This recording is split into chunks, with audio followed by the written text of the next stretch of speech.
Bismillahirrahmanirrahim. Assalamualaikum warahmatullahi wabarakatuh.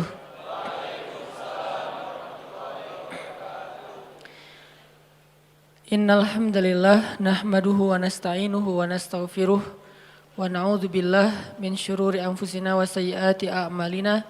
May yahdihillahu fala mudhillalah wa may yudlil fala hadiyalah. Asyhadu an la ilaha illallah wahdahu la syarikalah. Wa asyhadu anna Muhammadan abduhu wa rasuluhu la nabiyya ba'dah. Allahumma shalli sallim wa barik ala sayyidina wa habibina wa maulana wa syafi'ina wa uswatuna Muhammadin sallallahu alaihi wasallam. Radina billahi rabba wa bi Muhammadin nabiyya wa bil islami dina. Rabbi syrah li sadri wa yassir li amri wahlul 'uqdatan min lisani yafqahu qawli. Teman-teman sekalian yang dirahmati Allah Subhanahu wa taala, ahlan bikum min jadid. Selamat datang untuk teman-teman yang dari luar kota. Selamat datang buat yang pertama kali ikut sharing atau sharing Rabu malam atau nongkrong bareng di sini. Mudah-mudahan kita bisa terus belajar betah berada di antara taman-taman surga. Salah satu taman surga itu adalah tongkrongan ilmu, yang duduk di dalamnya akan dapat banyak sekali doa-doa dari para malaikat, yang duduk di dalamnya akan mendapatkan banyak sekali curahan rahmat dari Allah Subhanahu wa taala. Sehingga kalau setiap pekan kita didoain oleh malaikat, ini anugerah yang sangat berharga. Setiap pekan didoain oleh malaikat. Minimal sepekan sekali. Kalau teman-teman yang lebih banyak ikut majelis-majelis ilmu, nongkrong di rumah Allah, mudah-mudahan setiap harinya didoakan oleh malaikat dan Allah Subhanahu wa taala mengucurkan rahmat dalam kehidupan kita. Malam ini kita akan melanjutkan pembahasan kita tentang surat yang luar biasa. Salah satu surat yang ketika dibacakan oleh Ammar bin Yasir membuat ayah dan ibunya masuk Islam, yaitu surat Ad-Duha. Ada 3 part dari surat ini. Part pertamanya intinya adalah ma wadda'aka rabbuka wa ma qala. Di situ Allah seolah-olah ngasih tahu ke kita supaya kita jangan berputus asa, supaya kita jangan merasa kesepian, supaya kita jangan patah semangat, supaya kita jangan pesimis, supaya kita jangan pundung. Kenapa? Siapapun boleh meninggalkan kita, tapi Allah gak pernah ninggalin kita. Pasangan kadang-kadang kalau lagi ngambek, boleh gak baca WA kita sampai 3 hari, tapi Allah gimana pun kita bikin dosa, kita berdoa Allah masih dengar kita. Orang lain bisa aja ninggalin kita karena ada hal yang gak nyaman, Allah itu sering dapat hal yang gak nyaman loh dari kita, tapi gak pernah ninggalin kita. Rasa-rasanya gak ada cinta yang lebih sejati dan pastinya kecuali cinta dari Allah kepada hambanya. Bahkan seorang ibu aja gak bisa nandingin cinta Allah kepada kita. Padahal ibu udah paling baik ya.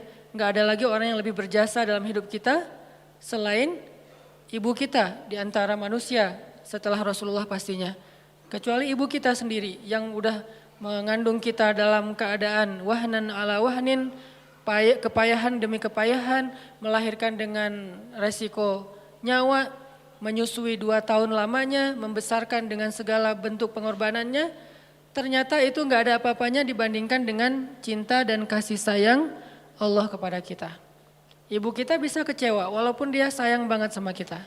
Ibu kita bisa aja marah walaupun dia sayang banget sama kita. Bahkan ibu kita bisa aja bikin kita sedih atau terluka atau kecewa walaupun dia orang yang paling berjasa dalam hidup kita, tapi Allah enggak. Sehingga Allah bilang ma wadda'aka rabbuka wa ma qala. Ketika kamu merasa ditinggalkan oleh banyak orang, Allah enggak pernah ninggalin kamu. Ketika kamu merasa dicuekin oleh banyak orang, Allah enggak pernah cuekin kamu. Buktinya ketika kita banyak dosa pun berdoa Allah masih mengijabah, apalagi kalau kita taat. Itu part pertama dari surat Ad-Duha. Dan ini kita coba jadiin kayak motivasi hidup kita teman-teman.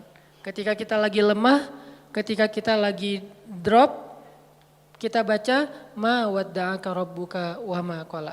Kalau kita mengaku Allah hasbi, cukup buat saya Allah, hasbi Allah, hasbunallah, berarti kalimat itu harusnya kalimat motivasi banget. Terjemahan dari kalimat itu banyak. Ma wadda'aka rabbuka wa ma qala bisa diterjemahkan la tahzan innallaha ma'ana. Bisa. Ma wadda'aka rabbuka wa ma qala bisa diterjemahkan dengan kalimat fa inna ma'al usri yusra. Ma wadda'aka rabbuka wa ma qala bisa diterjemahkan inni ma'akuma asma'u wa ara. Aku bersama kamu berdua wahai Musa dan Harun, asma'u wa ara. Mendengar dan melihat. La takhafa, jangan takut wahai Musa dan Harun. Idhaba ila Fir'aun, pergilah kamu berdua kepada Fir'aun. La takhafa, inni ma'akuma asma'u wa ara. Aku yang akan memantau apa yang terjadi pada diri kalian. Jadi aku tahu banget, update banget setiap detiknya. Bahkan sebelum terjadi, aku sudah mempersiapkan perisai untuk melindungi kalian. La takhafa, jangan takut. Itu terjemahan-terjemahan yang banyak di Al-Quran tentang kalimat ma wadda'aka rabbuka wa ma qala. Atau mungkin kita bisa challenge diri kita sendiri ya. Ketika kita tilawah Al-Quran secara acak, cari ayat terjemahan atau bahasa lain dari ma wadda'aka rabbuka wa ma qala. Coba cari di Al-Baqarah, cari di Ali Imran, itu banyak banget kalimat ma wadda'aka rabbuka wa ma qala. Rabbmu tidak pernah meninggalkanmu, gak pernah benci sama kamu. Ayatnya banyak banget. Bahwa Allah gak pernah ninggalin kita, bahwa Allah gak benci sama kita. Salah satunya mungkin kalau Allah gak benci sama kita tuh misalnya ayat fa'in yuridullahu bikumul yusra wala yuridu bikumul usr. Sehingga siapa yang berpikir syariat itu kayak beban, seolah-olah Allah kayak nggak rela gitu ngelihat kita nyaman, kok dikasih syariat, dikasih beban, dikasih tugas, dikasih batasan. Enggak, itu salah paham. Allah ngasih syariat bukan untuk ngebebanin kita, bukan karena Allah iseng sama kita, bukan karena Allah benci sama kita, tapi karena Allah pengen memudahkan hidup kita justru dengan syariat. Syariat itu bukan mempersulit hidup kita. Kalau sebuah negara meninggalkan syariat karena takut sulit kehidupan negara itu, justru kita terjebak dalam wasawisus syaitan. Mulailah kita dengan hiruk pikuk, dengan kekacauan gara-gara meninggalkan syariat. Kalau sebuah bangsa, masyarakat, keluarga, pribadi pengen hidupnya lebih mudah, ati'u Allah wa ati'ur Rasul. Coba ikutin cara Allah, pasti akan jadi mudah. Memang di awalnya kelihatan agak-agak challenging nih. Tapi begitu kita jalanin, yusrun, mudah, semuanya mudah. Kemarin saya jalan sama istri ke Thailand. Kita jalan berdua ke Thailand, pengen main aja gitu. Jalan ke Thailand, kebenaran ada acara di Malaysia, terus mampir dulu ke Thailand. Sampai di Thailand kita ke Pattaya dulu nih. Saya karena senang dengan laut, saya cari yang lautnya masih aman. Kalau Phuket mungkin gitulah ya. Nah, cari yang Pattaya yang private beach, jadi nggak ngelihat yang gitu-gitu. Cie, sombong. Kalau terlihat kan nggak sengaja. Nah, pergilah ke Pattaya gitu ya, cari yang beach yang private gitu. Terus karena kita nggak tahu halal foodnya di sana, akhirnya kita kayak sangat hati-hati mencari halal food. Sampai rempong, sampai bawel. Pas mau room service minta makanan ke kamar karena nggak berani makan di luar, kita sampai bawel banget bilang ke restorannya itu pakainya oilnya oil apa? Nggak pakai oil yang pork kan? Saya minta yang vegetable oil ya. Ya Pak gitu. Terus itu wajannya diganti ya, dicuci dulu. Ya Pak. Itu yang masak ininya tepungnya udah dipakai yang pork belum sebelumnya? Ya bisa kita bikin yang baru Pak. Sampai mereka sebel banget gitu kan karena banyak banget permintaannya. Padahal pesannya cuma nasi goreng. Tapi permintaannya panjang gitu. Akhirnya dihidangkanlah nasi goreng seafood. Kita makan berdua sepiring. Gak penting banget sih. Gak ada hubungannya dengan tema. Nah udah gitu malam kita cuma nyari buah aja kayak gitu. Nah karena kita berusaha untuk ketat dalam masalah halal food. Kalau gak benar-benar kita bisa yakin bahwa ini halal atau minimal dia aman gitu, maka kita nggak akan berani. Ini berusaha lah, belajar taat, kecil-kecilan. Bukan hal besar sebetulnya. Tapi justru saya ngelihat di sini hal kecil dihargain sama Allah. Kalau hal besar apalagi kan ya, hal sepele kayak gitu doang, Allah langsung kayak ngehargain gitu. Ini bukan karena saya soleh, tapi karena saya mencoba untuk meniru orang soleh. Akhirnya mendapatkan janji yang Allah janjikan kepada orang soleh.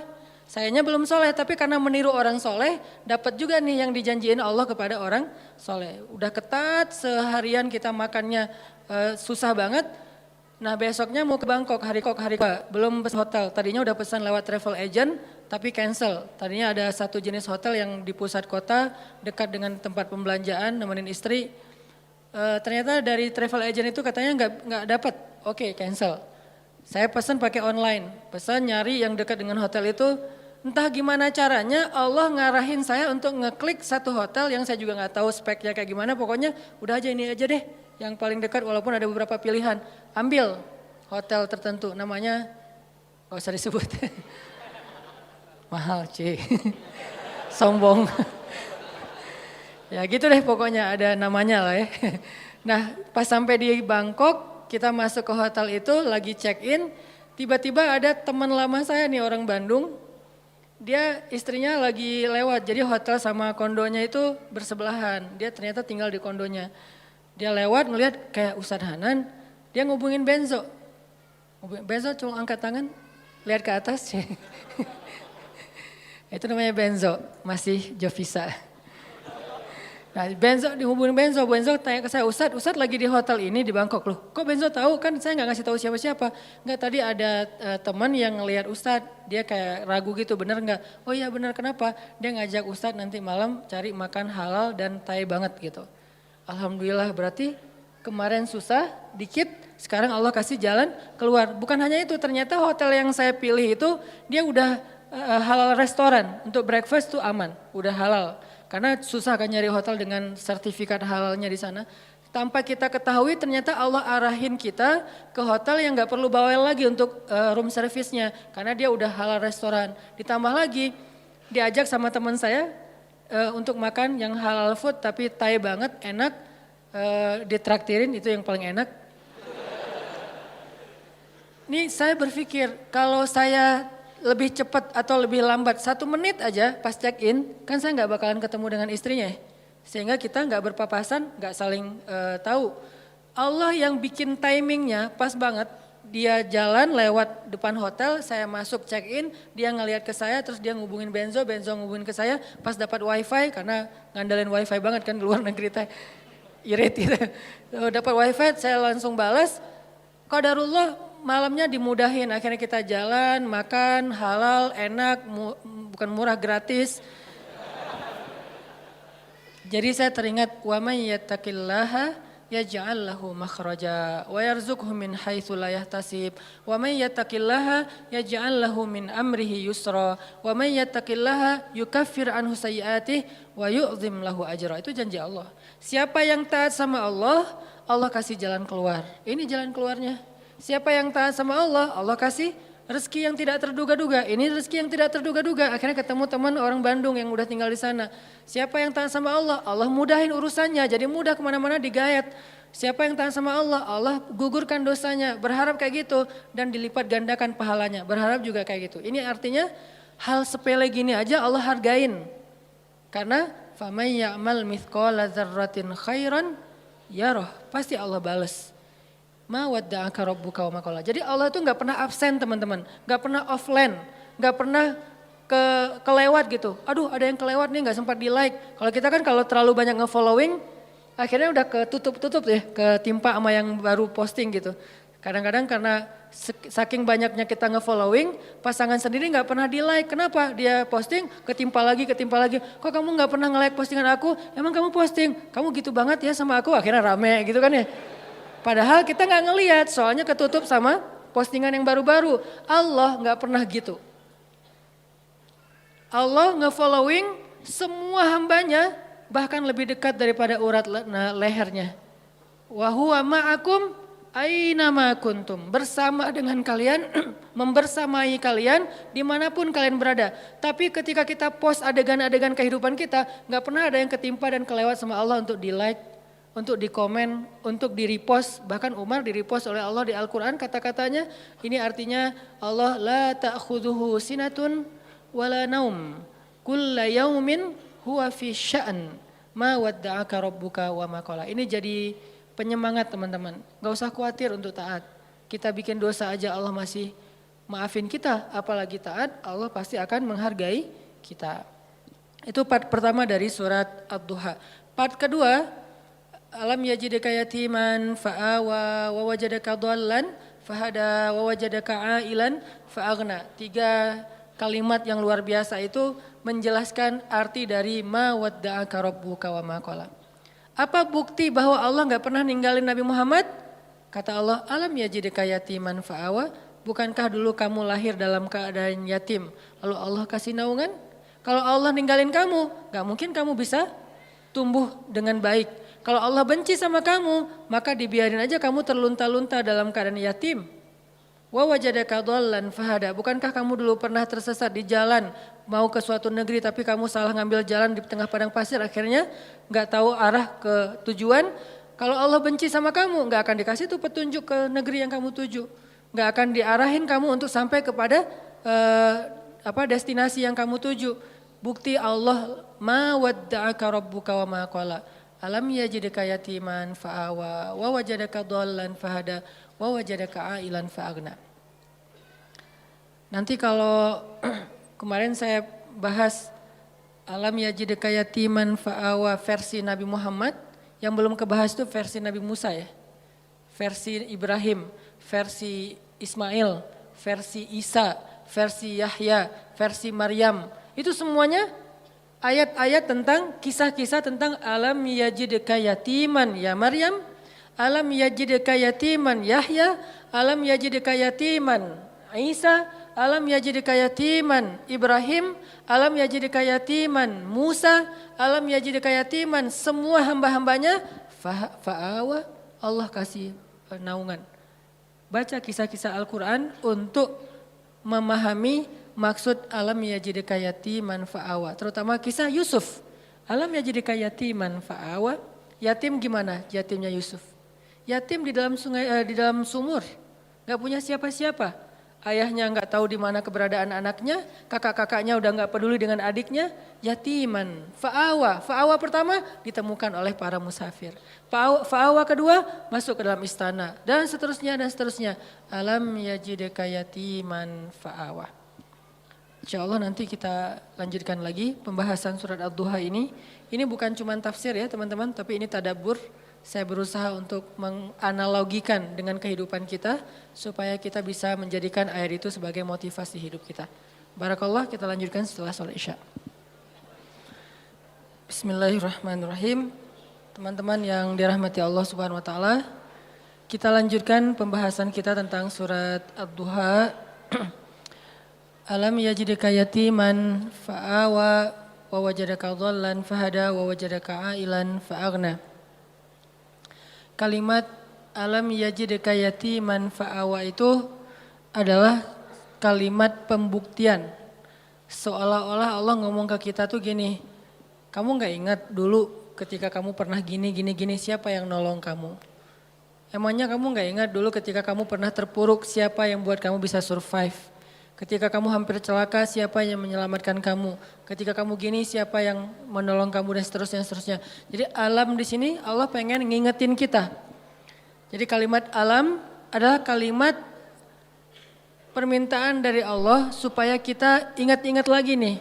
Pengalaman hidup kita, ada yang pengalamannya sampai ekstrim, second life misalnya. Hampir celaka, terus bisa selamat. Ada yang pengalamannya masalah hutang, ada yang pengalamannya hampir bunuh diri tapi nggak jadi gara-gara diputusin. Ada yang macam-macam kan pengalaman orang maya. Nah itu kalimat alam yajidka yatiman, yajidka itu Allah mendapati kamu dalam status nggak ada apa-apa sebetulnya. Kita tuh awalnya nggak punya apa-apa, bukan siapa-siapa, nggak bermodalkan apapun. Allah yang fa'awa, fahada, fa'aghna. Itu terjadi kepada kehidupan kita masing-masing. Kalau dalam bahasa kisah Nabi, fa'awa di masa Abdul Muthalib, fa'awa di masa Halimah, fa'awa di masa Abu Talib, dan fa'awa di masa Khadijah. Ini semuanya bentuk-bentuk fa'awanya Allah kepada Rasulullah Sallallahu Alaihi Wasallam. Kalau kita terjemahin ayat itu dengan kisah Nabi Musa, alam yajidka yatiman fa'awa, itu bisa teman-teman temuin di surat Toha dan surat Al-Qasas. Nanti di dalam surat-surat itu Allah ngejelasin tentang gimana dulu Nabi Musa dihanyutkan ke Sungai Nil. Walaqad mananna 'alaika marratan ukhra idh awhayna ila ummika ma yuha an qadhifihi fit tabut faqadhifihi fil yammi falyulqihi al yammu bis sahil ya'khudhu 'aduwwun li wa 'aduwwun lahu وألقيت إليك محبة مني ولتصنع على عيني. Ketika Allah mengilhamkan kepada Ibu Musa, wahai Ibu Musa, hanyutkanlah bayimu di Sungai Nil kalau pengen selamat. Pengen selamat, jangan kamu simpan di rumah, jangan kamu rawat sendiri, jangan kamu bawa lari ke hutan, hanyutkan ke Sungai Nil. Supaya selamat dari siapa? Dari Firaun. Ini perintah Allah. Kadang-kadang Allah ngasih kita perintah dalam hidup itu nggak logis. Menyelamatkan bayi kok malah dihanyutkan ke sungai Nil. Kenapa nggak dibawa lari aja ke dalam hutan, lalu ke pantai, lalu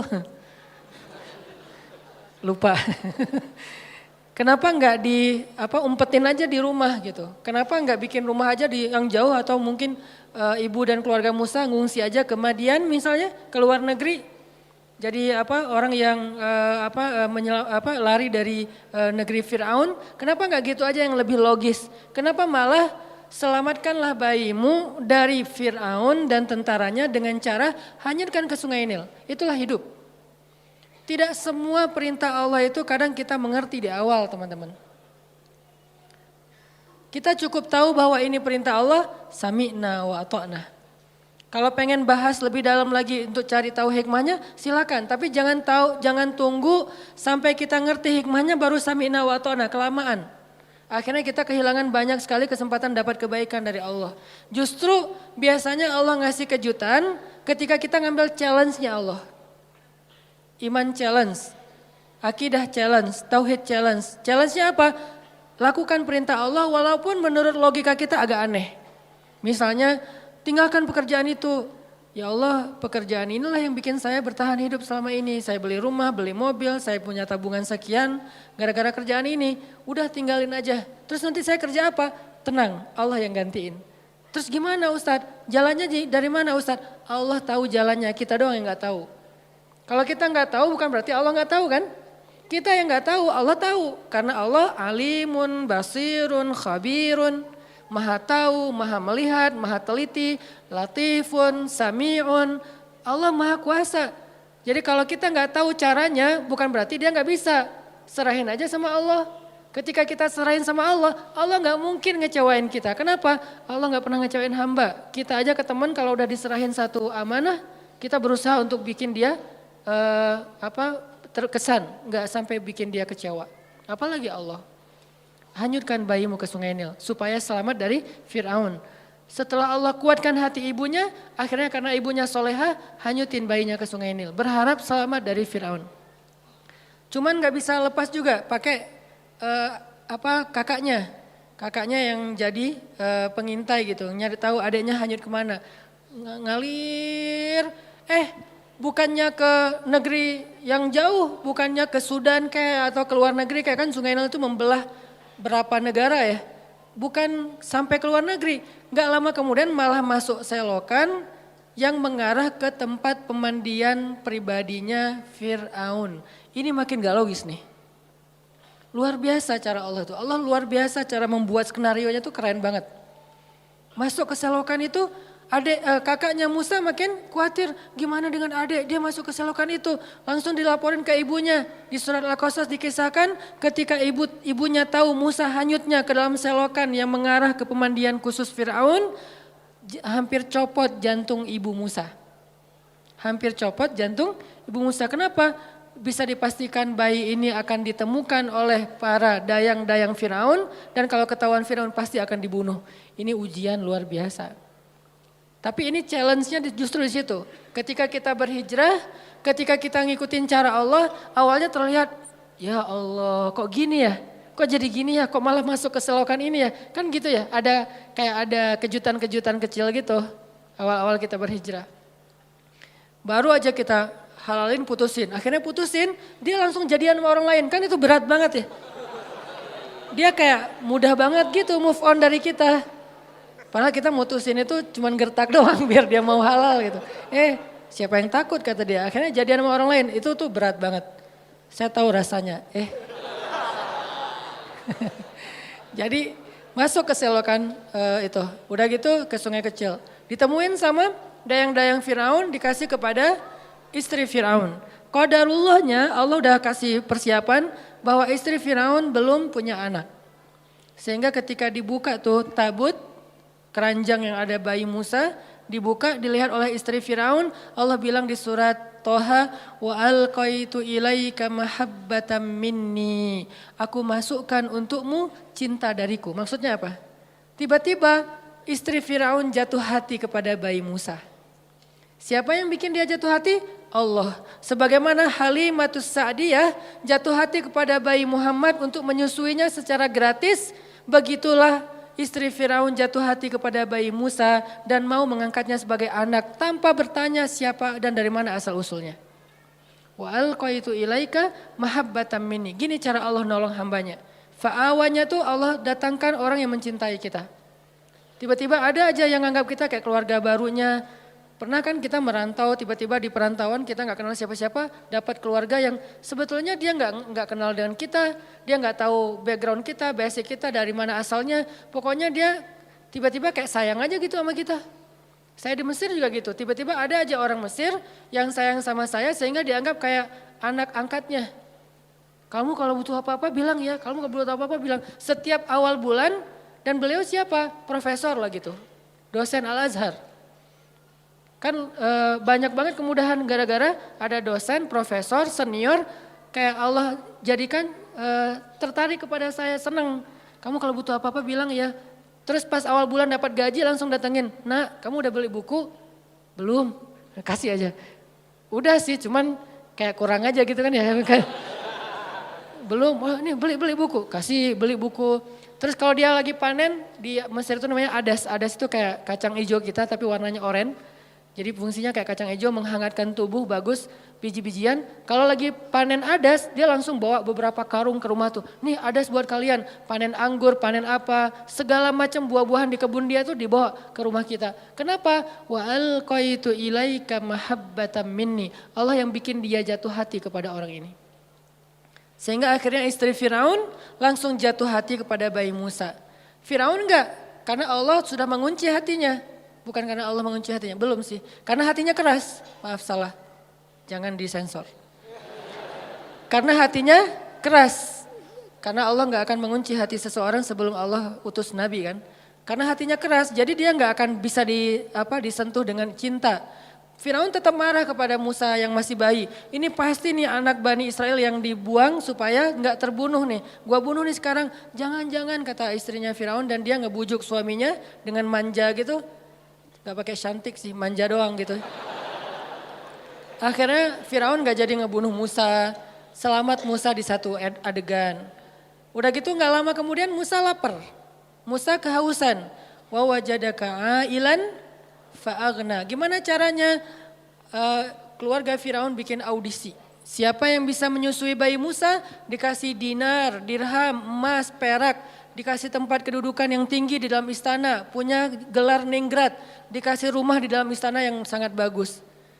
Dari sekian banyak perempuan-perempuan yang ingin menyusui Musa, semua ditolak sama Musa. Karena kenapa? Allah mengilhamkan kayak gitu kepada bayi ini. Padahal kan sebetulnya kalau bayi polos biasa aja asal ada yang nyusuin kan dia nyusu ya. Tapi Allah mentakdirkan Musa gak boleh nyusuin ke ini. Di antara sekian yang banyak audisi, yang terakhir justru yang diterima. Kenapa? Allah yang nentuin. Jadi gak masalah, ada yang datang pertama sebelum kita bawa Alphard, bayarin aja. Kalau Allah nggak mengikat hatinya, pasti ditolak. Walaupun modalnya, uang, apa segala macam, enggak, tenang. Abu Bakar datang ngelamar Fatimah, ditolak sama Nabi. Kurang apa coba Abu Bakar? Tajir, soleh. Kan ideal banget ya. Ada yang soleh, nggak tajir. Ada yang tajir, kurang soleh. Tajir, soleh. Tajir, soleh. Abu Bakar ditolak. Datang Umar, tajir, soleh, kuat, cowok banget, ditolak juga. Ali awalnya, aduh Abu Bakar aja ditolak, Umar aja ditolak, apalagi saya nih. Akhirnya kayak Ali cuma ngelewat doang depan rumah Nabi, lewat lagi. Dipanggil sama Nabi, Ali kenapa? Enggak ya Rasulullah gitu. Ali kamu pengen menikahi Fatimah? Terserah sih. Akhirnya Nabi yang ngelamar Ali dalam bahasa ininya ya, adegannya walaupun secara resmi nanti Ali yang ngelamar Fatimah. Nabi kayak yang nawarin kepada Ali, kenapa Allah yang bikin kayak gitu? Jadi gak usah pesimis, yang penting minta kepada pemilik hati, ya Allah kan hatinya bukan milik dia, milik engkau. Jadi saya mintanya ke engkau aja ya Allah, bukan ke dia. Nanti setelah engkau baru dia. Sehingga pas kita datang kayak bukan tipe dia banget, bukan standar dia banget, tapi buat Allah kita standar dia banget. Buat dia kita enggak banget. Enggak masalah kan? Yang penting buat Allah kita banget lah. Begitu kita datang dia enggak bisa bilang enggak. Kok saya ngomongnya iya ya? Pengen bilang enggak tapi enggak bisa gitu. Ya udah deh, ya aja. Jadi aja. Setelah itu Allah masukkan hub cinta sehingga dia mencintai kita mencintai dia karena Allah Subhanahu wa taala dan itu mubarak, diberkahi. Itulah istri Firaun. Akhirnya Musa tinggal di situ, ibunya tinggal di situ, kakaknya, tetehnya tinggal di situ, AA-nya tinggal di situ. Siapa AA-nya Musa? Harun. Semuanya sekeluarga tinggal di situ. Ini namanya alam yajidka yatiman fa'awa. Allah yang bikin skenario yang kayak gitu. Ismail juga kayak gitu. Kemudian Yahya alaihissalam juga kayak gitu. Maryam juga kayak gitu. Alam yajidka yatiman. Maryam kan lahir gak punya ayah. Bukan gak punya ayah. Ayahnya udah wafat kan. Imran sama anak yatim perempuan lagi itu. Siapa yang fa'awa Maryam? Wa kaffalaha Zakaria. Zakaria yang mengawakan Maryam. Dan Zakaria cinta banget sama Maryam. Walaupun itu adalah ponakannya tapi seperti putrinya sendiri. Dan Zakaria adalah sebaik-baik orang yang merawat Maryam. Walaupun ayahnya soleh banget, tapi ada yang lebih daripada ayahnya. Ayahnya orang soleh, Zakaria nabi. Sehingga Allah ingin Maryam ini dirawat bukan oleh ayahnya yang soleh, tapi oleh pamannya yang nabi, yaitu Zakaria. Ini cara Allah teman-teman. Sehingga itu menjadi bukti ma wadda'aka rabbuka wa ma qala. Andalin Allah aja deh. Kita mau hijrah, kita mau ganti kerjaan, kita mau dapetin pasangan, kita mau punya anak, kita mau, udah bilang aja sama Allah. Ada mau apa aja bilang aja sama Allah. Selama yang kita inginkan itu kebaikan, Allah malu untuk gak mengabulkan keinginan kita. Gak mungkin gak dikabulkan, pasti. Kenapa saya bilang pasti? Allah sendiri mengatakan, ujibu da'watad da'i idza da'an. Kalau ada yang berdoa sama aku, curhat sama aku, ujib. Aku pasti akan nge-replay, akan ngerespon, akan ngejawab, akan nge-read. Gak mungkin enggak. Pasti dibalas sama Allah SWT. Kalau teman, pasangan, geng gak ngebalas WA, biasalah itu. Tapi kalau Allah gak mungkin enggak. Pasti di-read langsung dibalas sama Allah. Cuman balasnya Allah apa? Kadang dibalas dengan yang sama persis dengan yang kita minta. Kadang dibalas dengan yang lebih baik dari yang kita minta. Yang enggak dikasih yang sebaliknya yang buruk dari yang kita minta. Enggak mungkin. Kalau enggak sama lebih baik antara dua itu. Dan dua-duanya untung. Alam yajidka yatiman fa'awa. Nanti wawajadaka dhallan. Wawajadaka dhallannya Nabi, mungkin teman-teman pernah dengar penjelasan dari Ustadz Abdul Somad.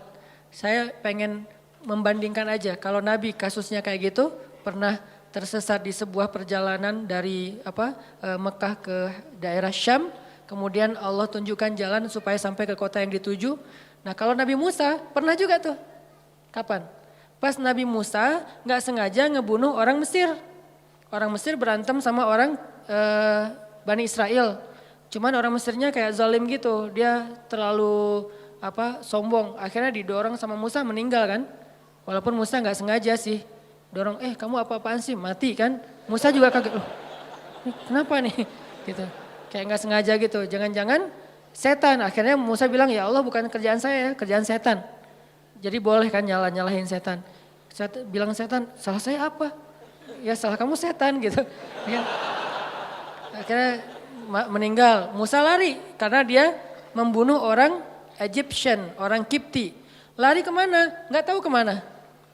Cuman berdoa, ya Allah beri saya petunjuk dalam perjalanan ini. Jalan aja pokoknya kemana kaki melangkah deh ikutin aja tuh. Nggak ada nih lihat Google Map dulu atau mau kemana dulu bikin itinerary dulu. Kayak kita trip atau traveling yang udah jelas tujuannya. Ada travel agentnya, ada budgetingnya udah segala macam. Enggak, pokoknya jalan aja kemana kaki melangkah ikut aja terus. Ini benar-benar dol namanya nih. Nggak tahu arah. Tapi sampainya kemana? Ke jodohnya. Ke Madian, ke Yordania, ketemu 2 orang cewek, lagi ngantri mau ngasih minum ternak, Musa nanya, ma khatbukuma, ada yang bisa saya bantu? Gak ada modus-modusan, beda dengan kita, kayak kenal ya di mana ya?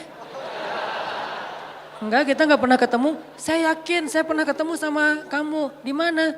Di dalam mimpi, modus banget kan ya. Musa nggak kayak gitu. Ya udah aja, ma khatbukuma, kalian ada apa? Apa yang bisa saya bantu? Dengan bahasa yang lembut ya, pastinya kan ngomong sama cewek nih.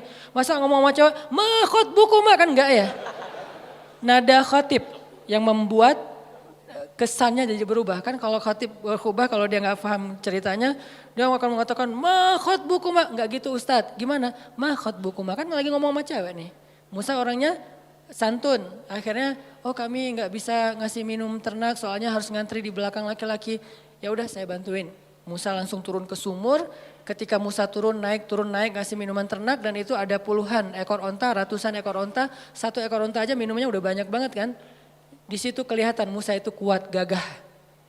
Kebayangkan ngangkat air gitu, walaupun yang tadinya dia udah jaga-jaga nggak mau kelihatan ototnya kan kelihatan juga tuh pas ngangkat. Terus kayak pura-pura lipat baju gitu, ini kenapa ya ngangkat gitu. Terus kayak udah gitu selesai, Musa duduk di bawah pohon istirahat, si ceweknya pulang. Pulang cerita ke ayahnya, ayah tadi kami dibantu oleh seorang laki-laki, dia baik segala macam. Kata ayahnya, ya udah undang ke rumah, ayah pengen bilang makasih dan ngejamu dia makan. Musa di bawah pohon bilang gini, ya Allah saya lapar dan engkau sebaik-baik pemelihara. Ya Allah saya lapar tapi engkau yang maha penyayang. Ngadu ke Allah. Lapar bilang ke Allah. Mau ikhtiar gimana di negeri orang gak tahu di mana tempat makan. Dan gak bawa uang juga. Ya Allah saya lapar, engkau sebaik-baik penolong, pemelihara, pengasih, penyayang. Tiba-tiba cewek itu datang. Tamshi ala istihya, berjalan malu-malu. Gimana jalan malu-malu? Aduh gimana ya ngomongnya ya. Kalau bahasa kita mah ya, aduh malu mau ngomong. Tapi kan ini amanah dari ayah. Kalau kita mah pura-pura malu, kalau ini benar-benar malu-malu. Tamshi alas teh ya, gimana ya caranya ya?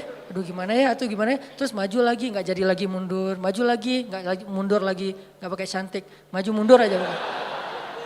Sampai akhirnya datang, Mas kalau bahasa kita nih, Mang,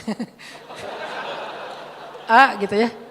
Ayah saya ngundang AA di rumah mau ngucapin terima kasih. Oh iya, hayu, jalan aja. Hayu nggak tahu bahasa Arabnya hayu apa.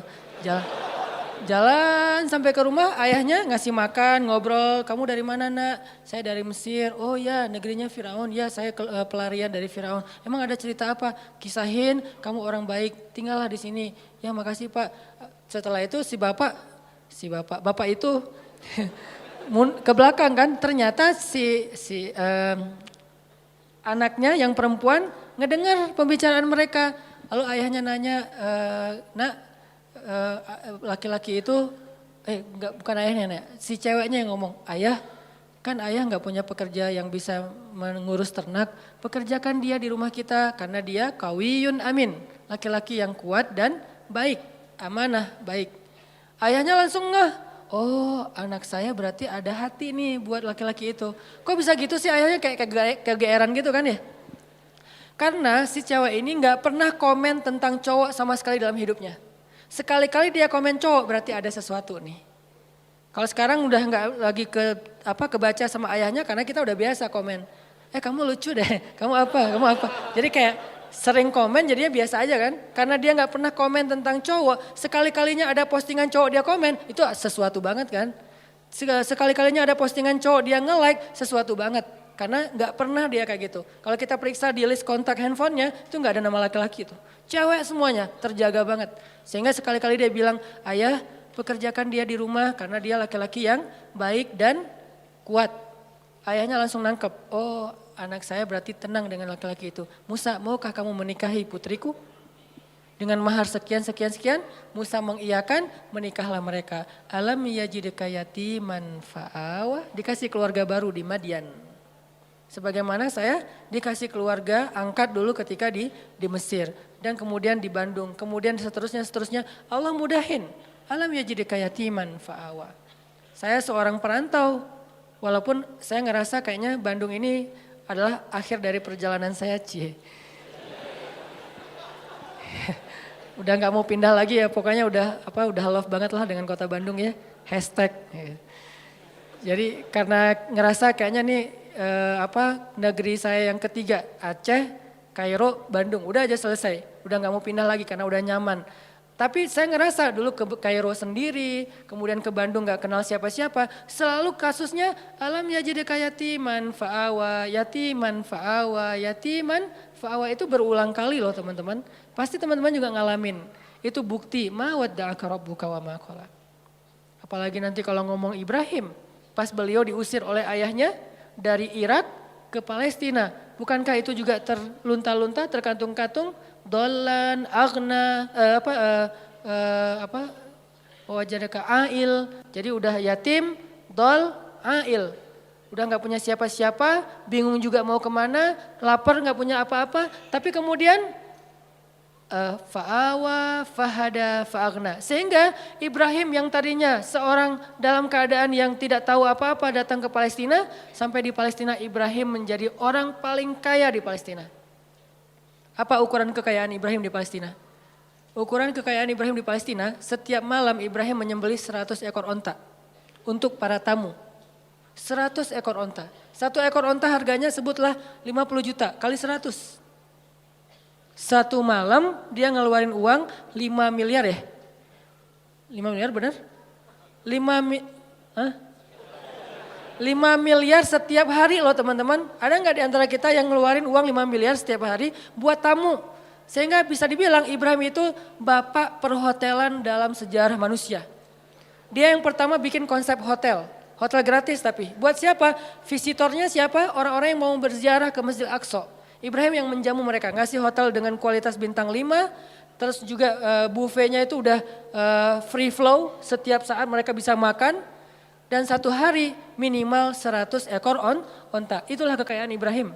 Dan itu berarti Ibrahim menjamu sekian ribu tamu setiap hari. Dan ini manajemennya gak gampang loh. Pasti ada suppliernya, pasti memberdayakan bisnis-bisnis lokalnya. Jadi Ibrahim itu benar-benar bisa memberdayakan warga Palestina. Semuanya jadi sejahtera dengan kerjaan perhotelannya di Masjid Al-Aqsa. Gratis semuanya. Ibrahim yang bayarin. Sekaya itu Ibrahim teman-teman. Padahal datangnya gak punya apa-apa. Fa'agna, Allah yang mengkayakan Ibrahim. Semua cerita para anbiya itu sebetulnya bisa dikaitkan dengan alam yajidka yatiman fa'awa, wa wajadaka dhallan fahada, wa wajadaka ailan fa'agna. Apalagi Adam, lebih yatim lagi kan. Jatuh dari langit, gak punya siapa-siapa. Satu-satunya yang dia punya itu juga gak tahu di mana. Kekasihnya Hawa, bagaimana caranya? Allah yang menunjukkan mereka sehingga ketemu setelah sekian tahun. Mencari akhirnya ketemu juga. Nah ini artinya teman-teman ma wadda'aka rabbuka wa ma qala. Part ketiga yang akan kita tuntaskan malam ini, fa ammal yatim fala taqhar wa ammas sa'ila fala tanhar wa amma bi ni'mati rabbika fahaddis. Kalimat 3 ayat terakhir ini itu kayak nerusin 3 ayat sebelumnya. Alam yajidka yatiman fa'awa fa ammal yatima fala taqhar. Wa wajadaka dhallan fahada wa ammas sa'ila fala tanhar. Wa wajadaka ailan fa'aghna wa amma bi ni'mati rabbika fahadis. Jadi kayak pasangan-pasangan ayat. Bukankah Allah mendapatimu dalam keadaan yatim, lalu Allah kasih kamu keluarga? Makanya kalau ketemu anak yatim, jangan kamu bersikap semena-mena kepada mereka. Karena Allah juga mendapatimu yatim wahai Muhammad. Sehingga Nabi Muhammad sayang banget sama anak yatim. Dan sangat dekat kepada orang yang sayang kepada anak yatim. Sehingga Nabi mengatakan orang yang mencintai anak yatim nanti di akhirat bersamaku itu seperti jari telunjuk dengan jari tengah ini. Dekat banget. Jadi kita bakal punya rumah bersebelahan satu klaster sama rumah Nabi. Kan seru banget ya. Punya rumah satu klaster sama rumah Nabi. Dan klaster itu klaster terbaik di surga. Yang satu butir debunya lebih mahal daripada dunia dan seisinya. Bukan 1 meter tanahnya, 1 butir debunya lebih mahal daripada dunia dan seisinya. Enggak ada lagi klaster wilayah tanah yang lebih baik daripada klasternya Nabi nanti di surga. Dan siapa yang sayang kepada anak yatim, yang sangat peduli kepada anak yatim di sini usia sebelum dia mampu berusaha, kalau 25 tahun terus dia jomblo gitu, terus dia kayak gitu, itu modus ya. Ustadz dia tuh masih yatim loh, ayahnya udah meninggal sekian tahun, jadi saya kayak fa'awa gitu Ustadz ya. Ya boleh lah ya, yang penting niatnya baik. Jadi siapa yang sayang sama anak yatim, nanti dia akan disediakan rumah satu klaster dengan Rasulullah SAW. Jadi dia kayak bertetanggaan gitu sama Nabi SAW. Ketemu sama Nabi duduknya di sebelah Nabi, ketemu sama Nabi duduknya satu majelis sama Nabi. Ini fa'ammal yatima fala taqhar. Jangan semena-mena sama anak yatim. Dulu di zaman Nabi ada cerita seorang sahabat namanya Abu Lubabah. Abu Lubabah ini punya pohon korma di sebelah rumah anak yatim. Tapi dia nggak rela gitu kalau kormanya dimakan sama anak yatim, korma yang udah jatuh. Sehingga suatu hari anak yatim lagi makan korma jatuh, dari mulutnya diambil sama Abu Lubabah. Ini bukan punya kamu, ini punya saya. Dilaporin ke Rasulullah. Terus Rasulullah nawarin, ya Abu Lubabah, kamu mau nggak punya kebun di surga yang pohon kormanya kamu berjalan di bawah naungannya 100 tahun belum keluar dari dahannya. Saking gedenya pohon korma di surga. Mau nggak kayak gitu Abu Lubabah? Mau ya Rasul, caranya gimana? Wakafkanlah pohon kormamu untuk anak yatim. Gimana ya Rasul, itu pohon korma kesayangan saya banget. Itu saya ada kenangan gitu. Maaf ya bukan nggak mau. Dia kayak beralasan gitu nggak mau nyerahin pohon kormanya untuk wakaf anak yatim. Akhirnya Nabi nggak maksa orangnya. Ya udah nggak apa-apa, pergi aja. Tiba-tiba datang sahabat yang lain namanya Abu Lubabah. Dia bilang, ya Rasulullah, ada apa Abu Lubabah? Tadi saya mendengar Rasulullah nawarin sesuatu kepada Abu Dahdah yang kedua. Ada apa Abu Dahdah? Saya tadi dengar Nabi nawarin sesuatu ke Abu Lubabah, tapi dia nolak. Ya, emang kenapa? Kalau saya ngambil itu boleh nggak ya Rasulullah? Boleh, siapapun, kebaikan itu untuk siapa aja. Ya udah, tunggu ya Rasulullah. Langsung dia pergi ngejar Abu Lubabah. Ya Abu Lubabah, ya Abu Lubabah. Abu Lubabah nungguin, ya Abu Dahdah ada apa? Kamu tahu kan kebun kurma saya di Madinah? Siapa yang tidak tahu kebun kurma milik Abu Dahdah? Satu kebun kurma ada 600 pohon kurma. Mata air sendiri, ada vilanya, luas banget kebunnya. Dan kebun itu paling subur, yang lain panen setahun 2 kali, yang ini 3 kali setahun. 4 bulan sekali panen. Teman-teman kalau mau berhitung, satu pohon kurma sekali panen itu lebih dari 100 kilo. Satu pohon. Satu dahannya aja udah berapa puluh kilo kan. Itu satu pohon lebih dari, sebutlah yang paling kecil 100 kilo. 1 kilo harganya 500 ribu. 500 kali 100, capek. Itu satu pohon. Dan Abu Dahdah punya 600 pohon. Jadi sekali dia panen korma itu puluhan M loh keuntungannya. Sekali panen, dalam setahun dia panen 3 kali. Ratusan M dalam setahun. Kata Abu Dahdah, wahai Abu Lubabah, kamu tahu kan kebun kurma saya? Tahu, siapa yang gak tahu kebun kurma Abu Dahdah terkenal di Madinah. Mau gak kita barter? Kamu kasih pohon kurma kamu yang di pojok rumah anak yatim ke saya kasih kebun saya ke kamu. Bukan pohon, kebun. Kata Abu Lubabah, yang benar, kamu gak lucu deh ininya, bercandanya.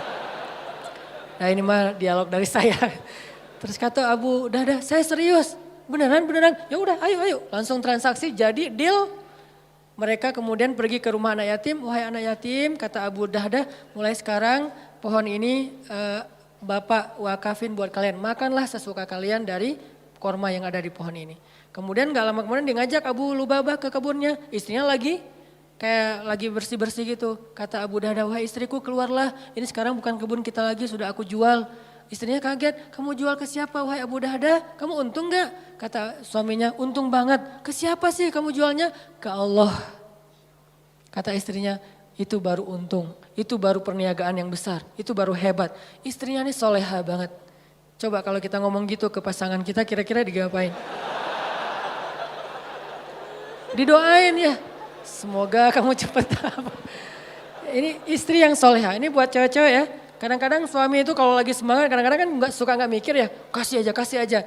Nah kalau dia lagi gitu, tapi tetap ada batasannya juga. Cuman dengan kualitas iman Abu Dahda dan istrinya itu emang luar biasa, inspiring banget. Istrinya malah bahagia, ya saya udah keluar. Wah, sekarang jadi milik siapa? Abu Lubabah, silakan Abu Lubabah. Mereka pergi meninggalkan kebun itu sama sekali nggak nyesal. Cerita ini didengar oleh Rasulullah SAW dan Nabi mengatakan, duh betapa luasnya kebun Abu Dahda di dalam surga. Aku melihat kebun Abu Dahda itu mudhammatan, lebat sekali warnanya hijau tua di dalam surga. Ini makna dari fa'ammal yatima fala taqhar. Sebegitu besarnya penghargaan Allah kepada orang yang menyantuni anak yatim. Terus angle yang kedua adalah al-jaza min jinsil amal. Balasan itu sesuai dengan jenis amal. Jadi kalau dia pengen dapat fa'awa, alam yajidka yatiman fa'awa, pengen dapat itu, maka caranya fa'ammal yatima fala taqhar. Siapa yang menyantuni anak yatim, Allah santuni. Siapa yang menaungi anak yatim, Allah naungi. Siapa yang meringankan hajat anak yatim, Allah ringankan hajatnya. Al-jaza min jinsil amal, itu berlaku di surat Ad-Duha. Jadi itu bukan kaidah fikih akal-akalannya ulama. Karena ulama ketika membuat sebuah rumusan fikih atau persepsi fikih itu berlandaskan pemahaman mereka terhadap ayat dan hadis kan. Ayatnya salah satunya fa'ammal yatim fala taqhar. Hasilnya alam yajidka yatiman fa'awa. Wa ammas sa'il fala tanhar. Kalau ada orang yang nanya, karena ada dua tafsir nih. Ada yang bilang sa'il di sini orang yang meminta pertolongan, ada yang bilang sa'il di sini orang yang nanya jalan. Kalau ada yang nanya jalan ke kamu, lalu kamu menunjukkan jalannya, maka Allah juga akan wa wajadaka dhallan fahada. Makin sering kita ngebantu orang untuk menemukan jalan, makin sering kita dengerin curhat teman kita, makin sayang Allah untuk dengerin curhat kita. Maka sabarlah mendengar curhat temannya. Walaupun kadang-kadang emang capek sih, tapi sabarlah. Latihlah mendengar curhat teman sehingga kita jadi seorang suami yang mau mendengar curhat istri.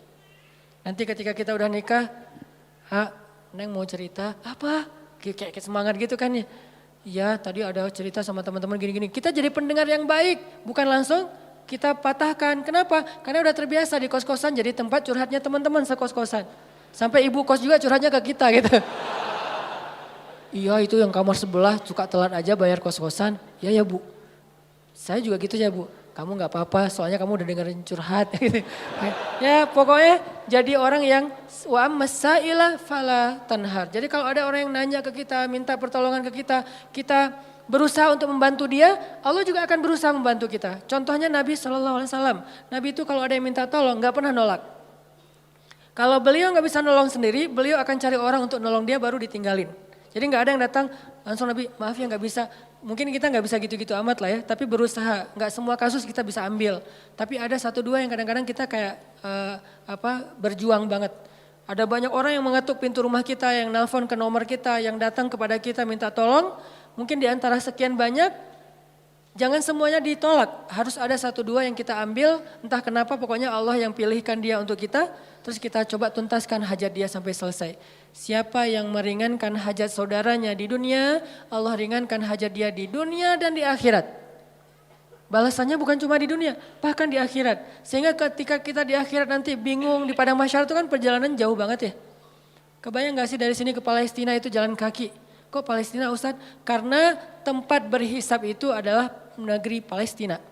Ini salah satu keutamaan dari negeri Palestina itu adalah mim makanin qarib yang Allah sebutin di Al-Quran. Arti makanin qarib, tempat yang dekat itu adalah Palestina kata ulama tafsir.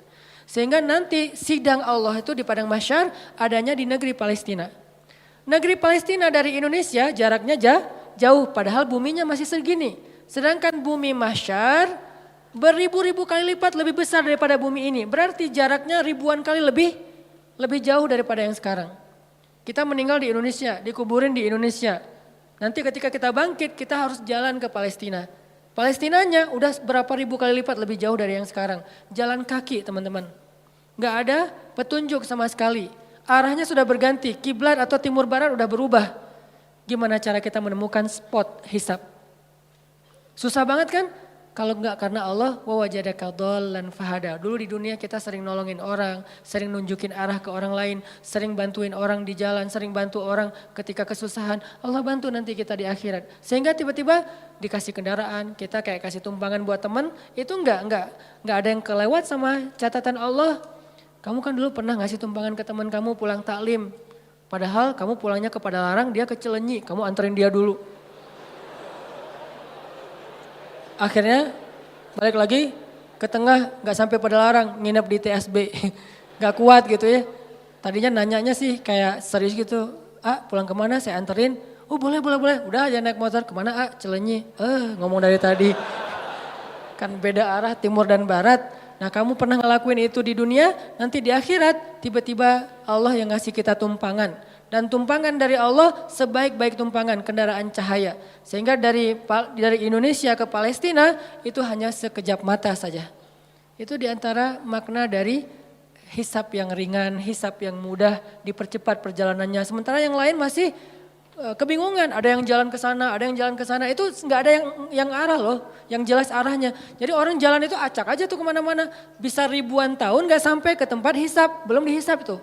Untuk sampai ke sana aja ribuan tahun. Kok malaikat gak ngasih tahu sih kalau kita salah jalan? Karena kita di dunia juga gak pernah ngasih tahu orang kalau dia salah jalan, dibiarin aja. Malah ada yang sengaja nyesatin lagi tuh. Kalau mau jalan ke Dago lewat mana? Itu aja lewat ini nanti Gatot Subroto tembus aja ke Soekarno Hatta, udah gitu Buah Batu, terus aja ke sana. Itu mah Banjaran ya. Nah ini artinya nanti pas kita nanya malaikat mau ke tempat hisab, tempat hisab, balik lagi aja ke belakang, kamu udah kejauhan. Tapi malaikat gak gitu-gitu juga sih.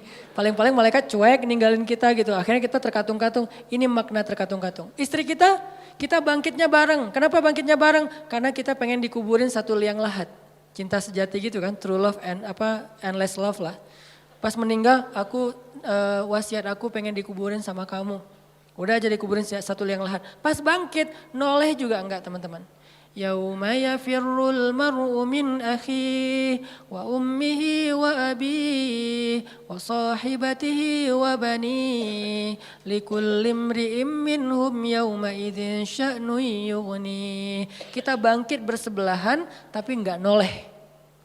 Kok bisa gitu Ustaz enggak kenal? Kenal tapi enggak peduli. Kok enggak peduli? Saking takutnya kita tentang nasib diri sendiri. Sampai diibaratkan hari itu kata Allah di surat Al-Muzammil, hari ketika seorang wildana syiba, seorang anak kecil aja tiba-tiba beruban saking stresnya dia. Tapi gak semua orang yang rambutnya beruban itu karena stres ya, sebagiannya doang. Kalau anak kecil sampai tiba-tiba beruban berarti kan stres banget tuh hari ya. Kita gak noleh ke pasangan kita. Terus kapan kita kenal dengan pasangan kita Ustaz? Nanti setelah edisi part ini udah lewat, nanti ada adegan kita udah mulai saling kenal, saling menyapa, bahkan saling menuntut, saling menjatuhkan, saling menolong. Itu ada adegannya nanti. Tapi di adegan pertama sama sekali gak peduli. Suaminya tersesat, istrinya gak akan nolong. Sehingga yang bisa nolong kita hari itu hanyalah apa yang hari ini kita lakuin teman-teman. Sehingga kalau kita nemuin ada sa'il itu bisa orang yang minta tolong, bisa orang yang nanya jalan, fala tanhar. Jangan bikin dia kecewa, jangan sakitin hatinya. Kalaupun kita nggak bisa bantu dia, minimal jangan sampai kita manna wal adza, menyakiti dia dengan kata-kata kita. Jangan. Setidaknya kita kalau nggak bisa tolong pun ya sudah, ya nggak bisa nolong aja. Jangan udah nggak bisa nolong, nyakitin lagi tuh. Kayak kita nggak bisa nolong teman-teman di Palestina. Ya udah jangan ngomong ngapain sih jauh-jauh. Udah nggak usah. Kalau pengen nolong yang dekat-dekat silahkan. Mau dua-duanya lebih bagus lagi, mau yang sana juga nggak masalah. Yang penting jangan nyakitin. Jangan kita beranggapan bahwa yang di Palestina itu jauh nggak perlu ditolong, yang di Suriah itu jauh nggak perlu ditolong. Padahal kondisi mereka itu luar biasa memprihatinkan, bahkan dahsyat sekali keadaan mereka. Tapi kita udah nggak nolong, ngomong lagi. Jadi kalau mereka dengar kasihan, perasaan mereka kayak gimana gitu. Ya udah jangan.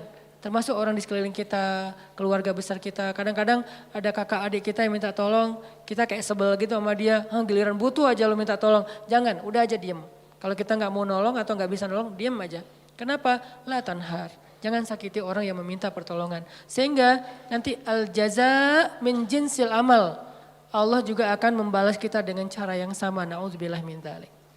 Wa amma bi ni'mati rabbika fahadis. Nikmat Allah sampaikanlah. Maksud menyampaikan nikmat Allah itu ada banyak. Salah satunya adalah kita bicarakan kebesaran-kebesaran Allah. Allah tuh baik banget, Allah gini. Sehingga dengan pembicaraan kita, orang yang mendengar jadi semakin yakin sama Allah. Kayak tadi cerita saya di Thailand, simple sebetulnya, cuman hal yang sepele banget. Tapi itu bagian dari tahadus bin ni'mah. Tujuannya apa? Tujuannya biar kita yang mendengar makin yakin sama Allah, makin bergantung sama Allah, makin taat di jalan Allah. Itu namanya wa amma bi ni'mati rabbika fahadits. Jadi teman-teman, 3 ayat terakhir itu ada 2 angle yang kita bisa lihat. Satu, ternyata kalau kita pengen dapat satu kebaikan, maka tanamlah kebaikan yang sama di ketika kita bisa, nanti saat kita butuh Allah akan membalas kita dengan kebaikan yang sejenis. Saya pernah cerita dulu saya di Kota Baru Parahyangan, habis taklim malam-malam gerimis, saya pulang pakai mobil, ngelihat di jalan ada ibu-ibu sama anak gadisnya lagi jalan kaki. Kota Baru di Masjid Al-Irsyad itu kan ke jalan raya jauh ya. Dan malam-malam gak ada damri, gak ada angkot, gak ada ojek.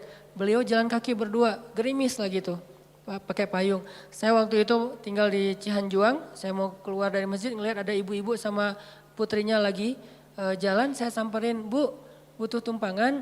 Oh boleh Ustadz, mau kemana? Mau ke depan? Ya udah ikut aja. Karena saya nggak bawa pasangan, mereka duduk di belakang. Itu etikanya ya, jangan duduk di depan, nanti jadi fitnah. Udah aja duduk di belakang. Dan itu tidak menghina. Oh jadi kayak supir dong, nggak apa-apa. Karena demi menjaga fitnah, biarkan dia duduk di belakang berdua, saya di depan. Kalau ngomong, ya ngomong aja, sesekali ngelihat ke menghargai. Dia cerita, Ustadz tadi saya ikut talim Ustadz, oh Masya Allah ibu jadi ikut talim, terus tadi gimana kesininya? Naik damri, soalnya kalau sore itu masih ada damri, saya masuknya pakai damri. Pulangnya biasanya jalan kaki, biasanya, berarti udah beberapa kali itu. Oh gitu, maaf ya saya nggak tahu, ya udah dianterin. Sampai di depan, jadi kayak nggak enak hati gitu diturunin di jalan ya, nggak tuntas kan. Udah saya tanya, ibu rumahnya di mana? Masih di daerah Padalarang gitu, daerah Cimareme, agak turun dikit. Ya udah saya anterin aja ke rumahnya. Enggak ngerepotin nih Ustadz, enggak. Padahal biasanya saya langsung masuk tol kan. Keluar Baros cepet. Ini ngelewatin Cimareme kan macet-macet gitu. Enggak apa-apa saya anterin. Ya udah sejalan, padahal enggak sejalan sebetulnya. Saya harusnya ke tol. Dianterin sampai ke rumah, kan sepele banget kan.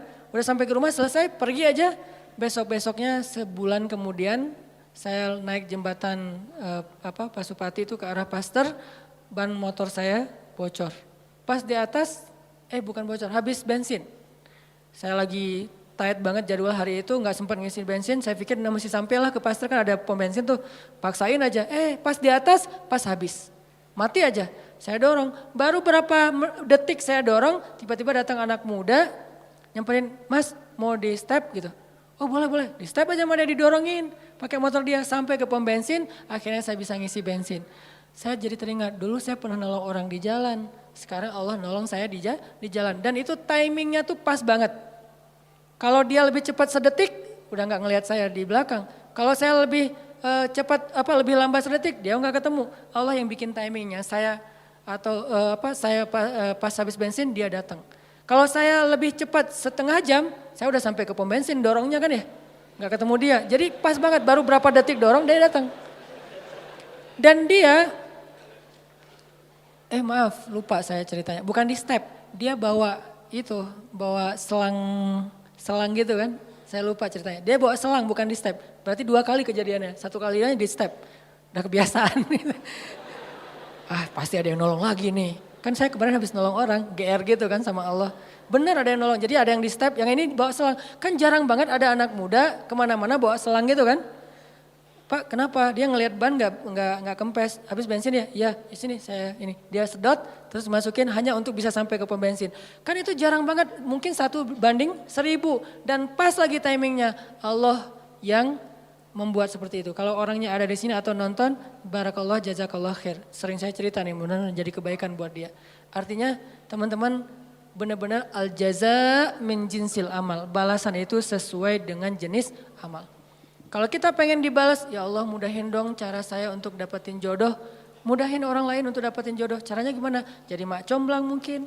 Atau nemenin dia curhat mungkin. Atau nemenin dia ngelamar mungkin. Kita yang jadi, Pak dia tuh sahabat saya banget. Saya kenal banget dengan dia Pak. Wah pokoknya aman lah Pak. Dia orangnya bertanggung jawab. Kita promoin dia. Sehingga nanti Allah yang promoin kita di orang lain.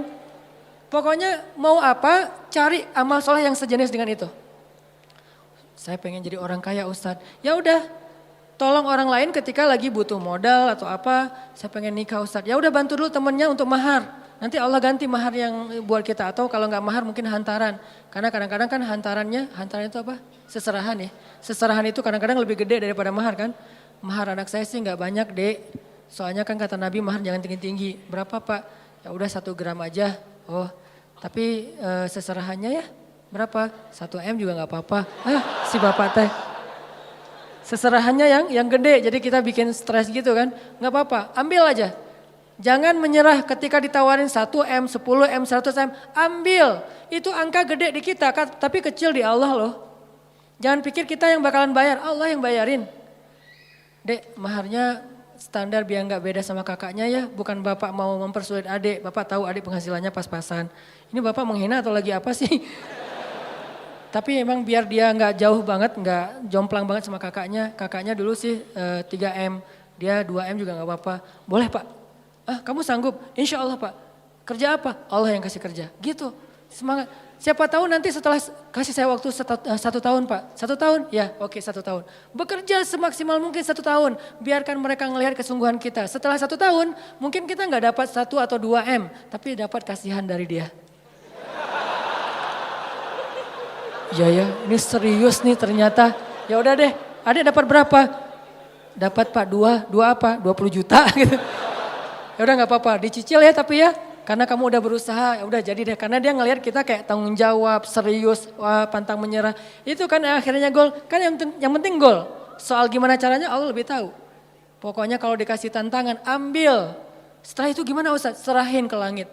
Allah mudahkan semuanya. Kalau di tangan kita pasti susah. Logika kita pasti nggak nyambung. Tapi di sisi Allah, ala kulli syai'in qadir. Allah maha kuasa atas segala sesuatu. Mudah-mudahan surat Ad-Duha ini mulai kebayang sama kita sehingga bisa jadi ayat motivasi buat hidup. Insya Allah di pertemuan yang akan datang kita akan bahas surat yang lain.